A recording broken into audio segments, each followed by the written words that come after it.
ഒരു മാങ്ങേറിയൽ അപാരതയാണ് നിങ്ങളിപ്പോൾ കാണുന്നത് കേട്ടോ. നമ്മളിതിനൊന്നും ഇല്ല എന്ന് പറഞ്ഞ് നടക്കുന്ന നമ്മുടെ ബ്രോനെ കണ്ട. ഞാനിതിനൊന്നും ഇല്ലേ. ഇവിടെ നമ്മുടെ ഒരു കിണറുണ്ട് കേട്ടോ. ഒരത്ഭുത കിണറാണ്. വെള്ളമൊന്നും എടുക്കലില്ലാന്ന് തോന്നുന്നു. കുറച്ച് തവളയൊക്കെ ഉണ്ട്. വെള്ളത്തിൻ്റെ കളറും മിസ്റ്റേക്ക് കേട്ടോ. നമ്മളീ പ്രവേശിക്കുന്നത് ഇത് കണ്ടോ, ചീരാട്ടൻ്റെ ലെവൽ ക്രോസാണ് കേട്ടോ. ഇത് ചീരാട്ടൻ്റെ കിണർ. ചീരാട്ടൻ വളപ്പിലോട്ട് പ്രവേശിക്കാതിരിക്കാൻ വേണ്ടിയിട്ട് ഇവിടെ ഒരു വേലിയൊക്കെ സെറ്റ് ചെയ്തിട്ടുണ്ട്. അപ്പം നമ്മുടെ നിരഞ്ജൻ കുട്ടൻ പവറാണ് കേട്ടോ.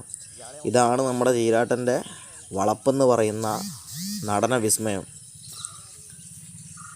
മൂപ്പര് വലിയ കൃഷിക്കാരനാണ് കേട്ടോ. സത്യം പറഞ്ഞാൽ മൂപ്പരെ പോലുള്ളൊരു കൃഷിക്കാരന്മാരിപ്പോൾ കുറവാണ്.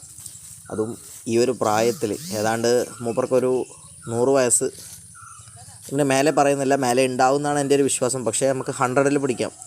100 വയസ്സിൻ്റെ അടുത്തെങ്കിലും ആയാലും ഒരു കൃഷി ചെയ്യുന്ന ആളെന്ന് പറയുമ്പോൾ ആളെ ഇപ്പം മുന്നേ ഞാൻ വീഡിയോയിൽ കാണിച്ചിട്ടുണ്ട്, ഈ വീഡിയോയിലില്ല. അപ്പോൾ അവരുടെ വളപ്പാണ് നമ്മൾ കാണിച്ചു തന്നെ കേട്ടോ. അപ്പോൾ നമ്മുടെ ഷിജു ബ്രോ മാങ്ങയൊക്കെ വെച്ച് കയറിയിട്ടുണ്ട്. ഇനി നമ്മളും നൈസായിട്ട് കയറുകയാണ്. സെറ്റ്. ചക്ക കിടക്കുന്നുണ്ടോ നിങ്ങൾ? ചക്ക കണ്ടെങ്കിൽ കമൻറ്റ് ചെയ്യാം കേട്ടോ.